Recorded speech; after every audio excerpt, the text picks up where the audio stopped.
Diamond হারবারে ভুয়ো CBI officer মূল পাণ্ডা গ্রেফতার। দক্ষিণ চব্বিশ পরগনার ডায়মন্ড হারবারে গতকাল দেখা গিয়েছিল বিভাস চৌধুরীর ছায়া।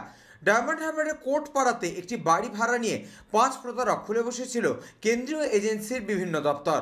তবে তাদের জাল বিস্তারের আগে অতিরিক্ত পুলিশ সুপার মিথুনন কুমার দে ও ডায়মন্ড হারবার থানার আইসি তৎপরতায় ধরা পড়েছিল 5 ভুয়ো সিবিআই ও কেন্দ্রীয় বিভিন্ন তদন্তকারী দফতরের অফিসার। গতকাল রাতে মূল পাণ্ডাকে গ্রেফতার করল পুলিশ। ফাল্গুনী চ্যাটার্জি নামে এই ভুয়ো অফিসার মূলত এই চক্রটি চালাতো। তাকে আজ ডায়মন্ড হারবার আদালতে তোলা হবে। গতকাল যে 5 জনকে ধরা হয়েছিল তাদেরকে 14 দিনের পুলিশ হেফাজতের নির্দেশ দেয় আদালত।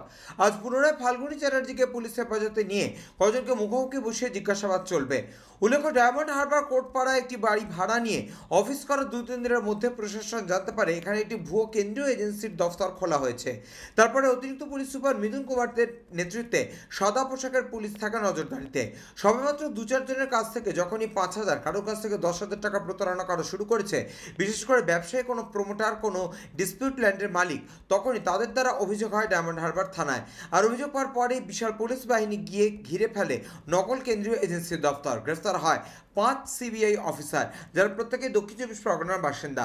তবে ডায়মন্ড হারবারের মতো জায়গায় জাল চক্র বা প্রতারণা চক্র খুলে 1 সপ্তাহের মধ্যে ধরা পড়ায় খুশি ডায়মন্ড হারবারের মানুষ। তাদের বক্তব্য, যদি এটা দীর্ঘায়িত হতো তাহলে বহু মানুষ শিকার হতো।